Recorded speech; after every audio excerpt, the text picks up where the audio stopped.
Hello everyone, welcome again to Zen Study. In today's video, we will be discussing a recent tragic event that took place in the state of Gujarat few months back. In this unfortunate event, a boat capsized into a lake. The boat was filled with certain number of students and couple of teachers. Unfortunately, many students and couple of teachers lost their lives.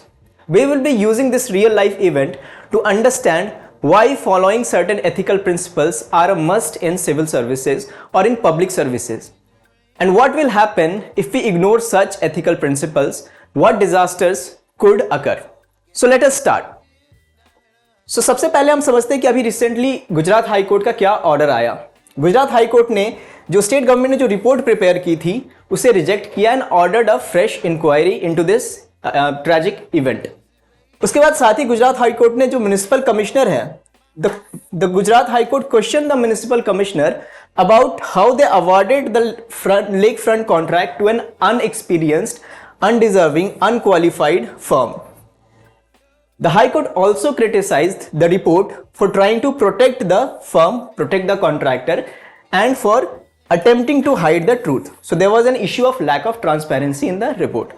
And due to these reasons, the High Court rejected the report and ordered the state government to create a fresh report. इस real life event को हम एक case study की तरह पढ़ेंगे और समझेंगे कि कैसे हर एक लेवल पे due to negligence and due to maybe corruption कैसे इतना बड़ा ट्रैजिक इवेंट जो है वो हुआ. So just like in any case study in ethics we first try to identify the stakeholders. तो ये जो ट्रैजिक इवेंट है इसमें बहुत सारे स्टेक होल्डर्स थे. सबसे पहला जो स्टेक होल्डर है they are the victims and their families. Of course these are the group of people, they are the worst affected by this incident, they are the most and the worst affected. उसके बाद the municipal corporation of Vadodara जिन्होंने ये contract दिया था उस firm को जो कि बोट ऑपरेट कर रही थी on the river. Next of course the contracting firm जिनके बोर्ड के ऊपर ये एक्सीडेंट हुआ. Next is the state government. Obviously state के अंदर ऐसा कोई भी इशू होता है, पब्लिक सेफ्टी की पूरी रिस्पॉन्सिबिलिटी जो है एक स्टेट के अंदर वहां के स्टेट गवर्नमेंट के ऊपर होती है. So state government is also a stake holder in this incident. And then there are other stake holders like local community in that region, media, etc. These are the stakeholders of this situation, of this case study. Next is ethical issues involve. तो इस जो incident है, ये जो tragic incident है, इसमें से कौन कौन से एथिकल इश्यूज इन्वॉल्व है आप इनका ये एग्जांपल्स एग्जाम में यूज कर सकते हो. ये जो रियल लाइफ इवेंट हुआ है इससे एज एन एग्जांपल आप यूज कर सकते हो in your UPSC mains ethics paper to show कि कैसे एथिकल प्रिंसिपल्स को अगर हम एथिकल प्रिंसिपल्स को अवॉइड करते हैं, उन्हें फॉलो नहीं करते हैं, तो कैसे ऐसे डिजास्टर्स इवेंट हो सकते हैं इन पब्लिक सर्विसेज. तो सबसे पहला जो एथिकल इशू इन्वॉल्व है that is the negligence of duty. So what is negligence of duty? Negligence of duty means the failure to perform your responsibility, failure to perform your duty. अब ये क्यों होता है? It might be due to incompetence, it might be due to laziness और apathy towards public service. तो उसके कारण negligence of duty होता है. तो अब negligence of duty may be unintentional भी हो सकता है या इंटेंशनल भी हो सकता है, बट दोनों का एक जो है एक एडवर्स इंपैक्ट पड़ता है on the public service. So public servants should always adhere to their duty, their responsibilities. Next जो इशू है ethical issue that is the conflict of interest. अब कॉन्फ्लिक्ट ऑफ इंटरेस्ट क्या होता है? Basically in conflict of interest and individuals या organisations competing interest impact their decision making. तो ये competing interest क्या हो सकता है? ये पब्लिक, ये प्राइवेट या फिर आपका फाइनेंशियल इंटरेस्ट हो सकता है वर्सेस योर प्रोफेशनल या फिर पब्लिक इंटरेस्ट. ठीक है, if you are holding a public office and you have to make a certain decision जहां पे हो सकता है आपका कुछ पर्सनल फायदा हो और दूसरी तरफ पब्लिक का फायदा हो, तो इस सिचुएशन में there is a conflict of interest. तो ऐसे सिचुएशन में क्या करना चाहिए? This is a part of study of ethics. Now conflict of interest itself is not a bad thing.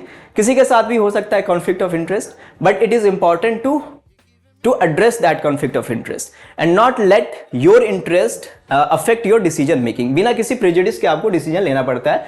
if you are a public service holder, तो आपको बिना किसी पर्सनल इंटरेस्ट के you have to make a decision. next is lack of transparency. अब Gujarat high court ने ये इस report को पूरी तरह से रिजेक्ट किया, citing that the report lacks transparency. The report is trying to protect the contracted the firm.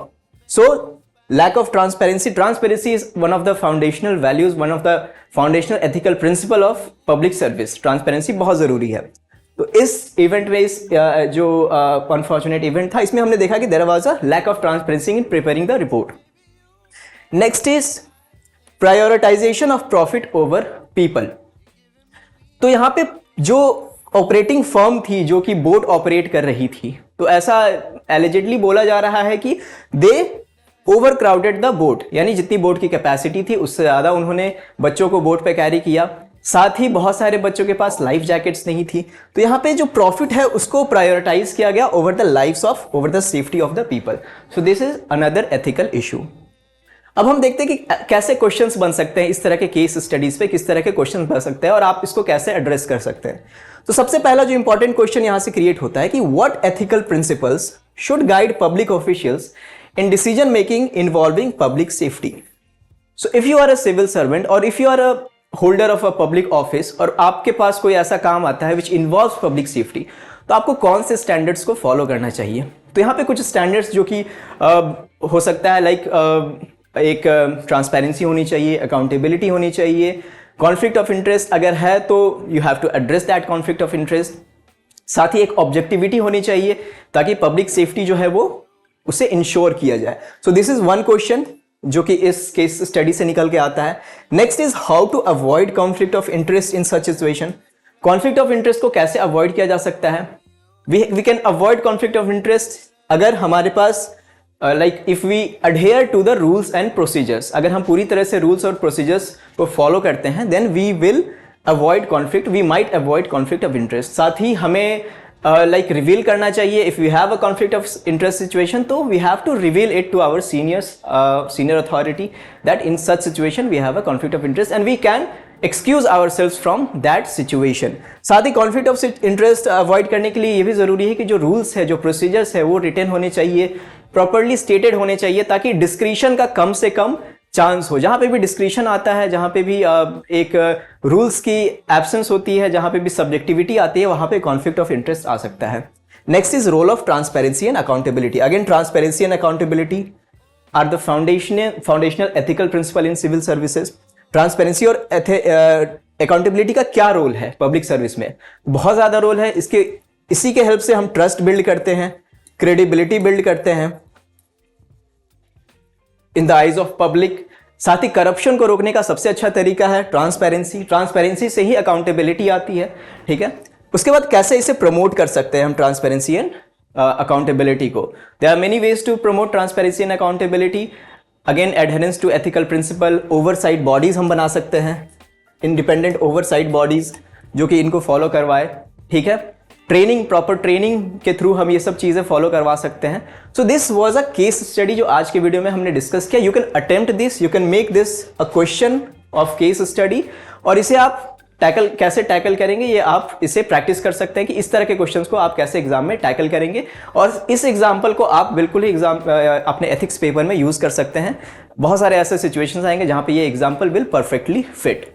So this was all for today's video on ethics. ऐसे ही हम और भी वीडियोस लाते रहेंगे from the mains point of view. So keep watching Gen Study. Thank you.